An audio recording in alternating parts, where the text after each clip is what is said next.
Bonjour à toutes et à tous. Je fais cette vidéo parce que, avec ma famille, nous subissons une injustice et une violence policière. Je voudrais vous expliquer ce qui nous arrive. Voilà, donc en fait, ce vendredi 20 mai, donc ça fait presque un mois, la police vers 13h sonne chez nous avec deux assistantes sociales. Ils nous demandent s'ils peuvent rentrer, donc je les fais rentrer, bien entendu.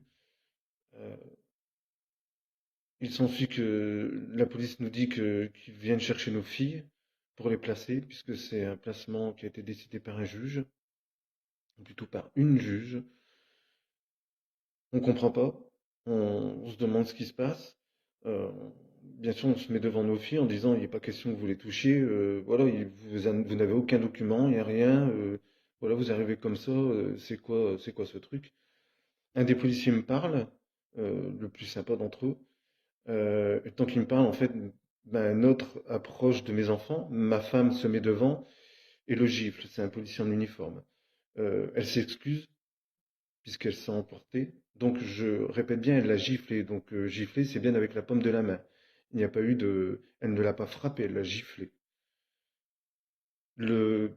L'un des policiers qui est là, qui est en civil, un grand costaud, s'approche de ma femme, et j'emploie les termes parce que je peux pas dire autrement, il la tabasse, il la frappe au visage, lui met plein de coups. Je dis à l'autre policier qui est près de moi qu'il faut arrêter ça, qu'il arrête son collègue. Mon épouse se retrouve par terre, et tout ça devant les yeux de mes filles qui sont juste à côté. Ma petite de 10 ans crie, ma grande pleure, et le policier continue de la frapper. Je m'avance un peu vers lui, tout en ayant son collègue à côté de moi, qui met juste sa main là. Voilà, lui, il a jamais rien fait. Et, euh, et je le supplie d'arrêter de frapper ma femme, il va la fracasser.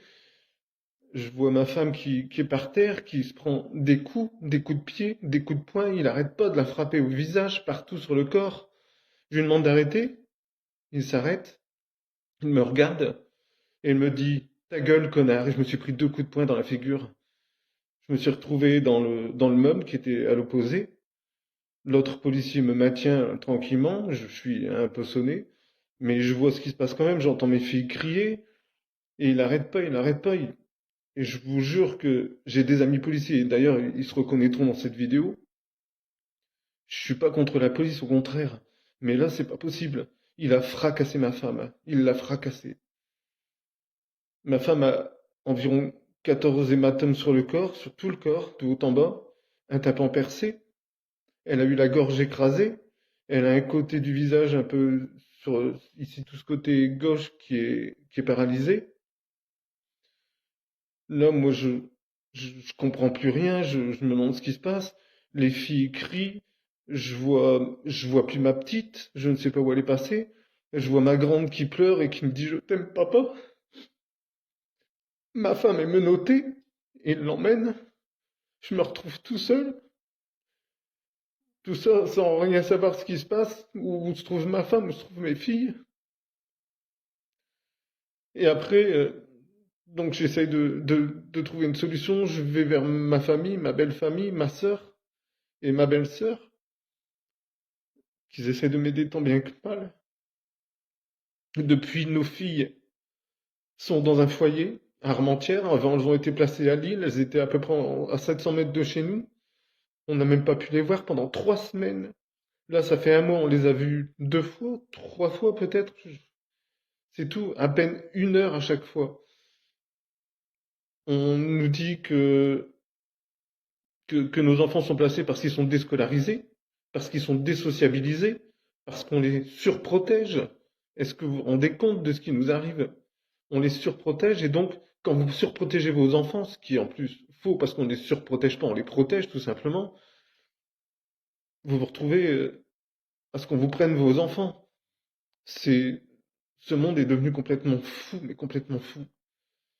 Je fais cette vidéo sans ma femme parce que ma femme n'y arrivera pas. Même pour moi, c'est extrêmement dur. Pour ceux qui me connaissent, ils savent très bien qu'on est des bons parents. Là, nos filles de 10 ans et 16 ans et demi se retrouvent placées. Maintenant, je voudrais vous expliquer aussi certains détails, que vous compreniez bien que On fait tout pour nos enfants. Alors, ok, on ne sort pas dans le quartier. On vit dans un quartier qui est un quartier de dealers.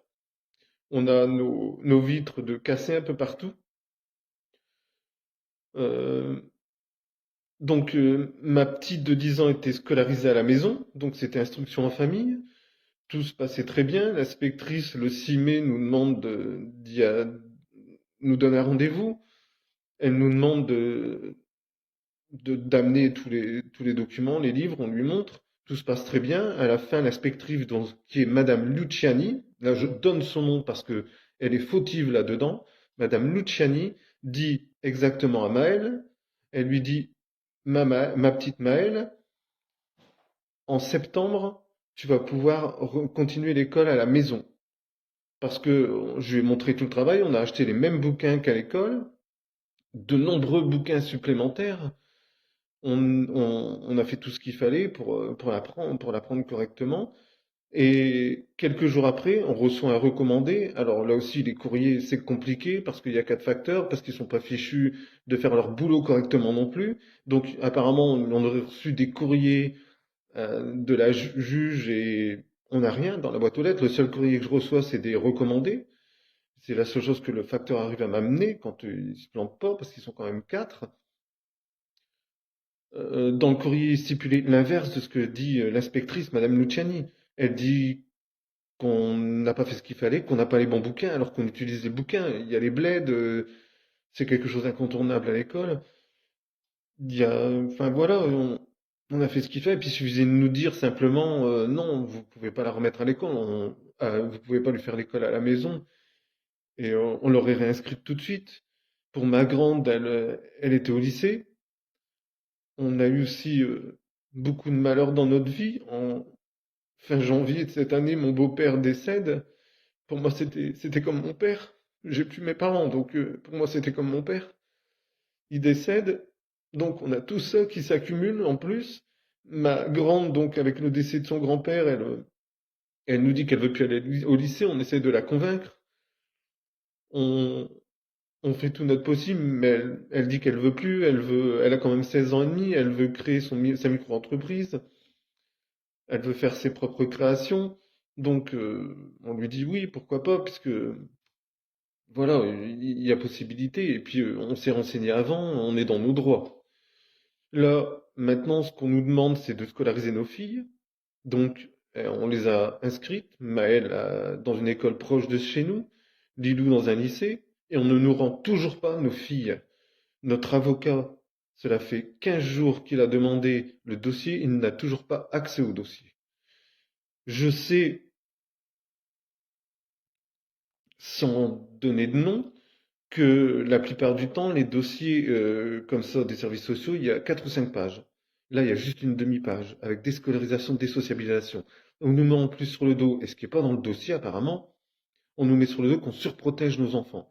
Quand vous vivez dans un quartier avec des dealers, comment voulez-vous ne pas protéger vos enfants? Il faudrait être complètement débile pour pas le faire. Il y a plein de gosses qui traînent partout, il y a plein de dealers qui ont 13, 14, 15 ans, 16 ans. Là, on vient pas les chercher chez eux. Et il y a une chose que je ne comprends pas, c'est que on a été confinés pendant un sacré bout de temps, plusieurs fois.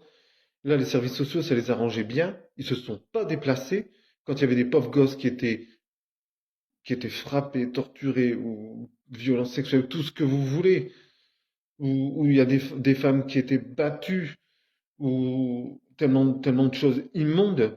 Là, il n'y avait aucun service social qui était là. Et en plus, des scolarisations, là, il y en a bien eu pas mal. Nous, on a suivi à la lettre tout ce que disait la prof, puisque Maëlle était quand même scolarisée à l'époque. On a voulu euh, lui faire l'école à la maison parce qu'il y avait de l'insécurité, parce que aussi on avait envie de le faire, et ça se retourne contre nous. On a peut-être notre part, on n'a peut-être pas bien fait notre boulot comme il fallait, mais c'est sûr. Mais il y a une grande part aussi de responsabilité de l'éducation nationale. Maintenant, on se retrouve sans nos filles. C'est extrêmement dur. On n'en peut plus. On a vraiment besoin d'aide. C'est plus possible. On ne peut pas placer des enfants parce que sous prétexte d'une déscolarisation qui est fausse et sous prétexte d'une désociabilisation qui est fausse aussi. Nos enfants, d'ailleurs, on le voit très bien, on a eu les éducateurs qui ont dit qu'il n'y a pas de désocialisation de nos enfants. La juge ne veut rien comprendre, rien. Elle refuse, puisque l'UTPAS, en fait, a demandé une audience, a avancé l'audience, elle a refusé. Pour l'instant, je donne pas son nom, mais je vais finir par le faire, c'est plus possible. Nous, on se retrouve sans nos enfants, on est tous les deux là à la maison, on vit plus, on dort plus. On se demande si ça va aller, on se demande si tous les jours elles sont bien. Même si on arrive à les avoir au téléphone, c'est pas une vie. On est une vraie famille. On n'a jamais rien fait pour mériter ça. Donc voilà, je veux que tout le monde le sache. Je veux que tout le monde sache que c'est un placement abusif. Il y aurait tellement de choses à dire là-dessus. Tellement de choses. Et pour cette violence policière, pareil. Cet individu n'a rien à faire dans la police. C'est un homme qui a frappé une femme. Vous m'entendez? C'est un homme qui a frappé une femme à terre. Même si elle a giflé son collègue, c'était qu'une gifle. Et il faut bien faire la différence entre mettre une gifle et frapper quelqu'un. C'est totalement différent. Lui, il s'est acharné comme sur ma femme. Et je peux vous dire que quand il s'est arrêté, qu'il m'a regardé et qu'il m'a dit «Ta gueule, connard», il avait des yeux de fou. Je pourrai jamais oublier ça, jamais. Alors, si vous avez des connaissances, si vous avez d'autres moyens pour nous aider, n'hésitez pas. Avec ma femme, on n'en peut plus. Nos enfants nous disent tous les jours qu'ils veulent rentrer. Ma petite s'est renfermée sur elle. Elle nous parle que de temps en temps. Elle a vraiment du mal parce qu'elle a vraiment peur de ne plus rentrer. Ma grande est hypersensible et elle n'en peut plus. Je voulais terminer pour vous, comment dire, pour vous lire une lettre que ma grande a écrite, que je vais envoyer aujourd'hui au juge. Alors je vous dis, je vais pas donner son nom de la juge, mais je voulais vous lire ce courrier. Madame le juge, je m'appelle Lilou et ma petite sœur Maëlle. Nous avons respectivement 16 ans et demi et 10 ans. Je vous écris ce courrier car depuis le 20 mai, nous avons été arrachés à nos parents. Nous ne comprenons pas cette décision car nous avons des parents aimants et soucieux de notre bien-être, de notre santé et de notre sécurité. Nos parents ne sont en aucun cas des parents qui nous font subir des choses que j'ai pu entendre ici dans le foyer où nous sommes et que subissent ces enfants qui sont avec nous. Ma petite sœur est angoissée tous les jours et a peur de ne plus revoir nos parents. Elle me demande tous les jours quand nous allons rentrer. Pour ma part, c'est la même chose, je me sens angoissé, stressé. Cet arrachement a été terrible pour nous quatre, et nous avons été terriblement affectés. Nous sommes une famille unie et avons besoin de nos parents. En plus de se retrouver éloignés l'un de l'autre, nous avons subi cette violence de la part d'un policier. Ce policier a frappé notre maman devant nos yeux. Maman a de nombreux coups sur le corps et un tympan percé, ainsi que des côtes fêlées. Papa a reçu 2 coups de poing au visage alors qu'il demandait juste au policier de s'arrêter de frapper maman. Il s'est fait également insulter. J'ai reçu également un coup à la gorge alors que j'obéissais à l'assistante sociale qui me demandait pour aller chercher des vêtements. Je pensais m'étouffer. Tout ça, le décès de notre papy, il y a quelques mois, nous a fait très mal et on a l'impression que notre monde s'écroule. Pour ma part, je me suis inscrite au lycée à Lille pour septembre et je vais continuer mes études en audiovisuel. Pour ma petite sœur, elle va poursuivre sa scolarité à l'école Ampère à Lille. Nous n'avons rien à faire dans un foyer qui est pour enfants maltraités et malheureux. Et ce n'est pas notre cas. Je suppose que vous êtes aussi une maman et que vous ne pourriez vivre sans vos enfants et vos enfants sans vous. Ma sœur et moi nous demandons d'agir avec votre cœur de maman et de nous laisser retrouver nos parents et notre famille.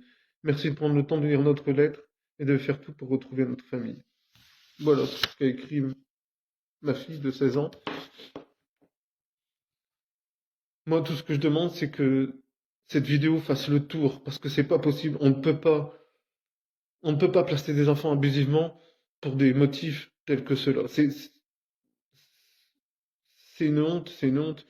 Il n'y a pas que nous, je m'aperçois qu'en fait, il y a beaucoup de gens à qui ça arrive, et je vais pas laisser tomber. J'irai jusqu'au bout, jusqu'au bout.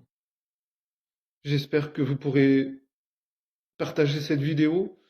Si c'est même pas pour moi, c'est au moins pour nos enfants, qu'on puisse les retrouver.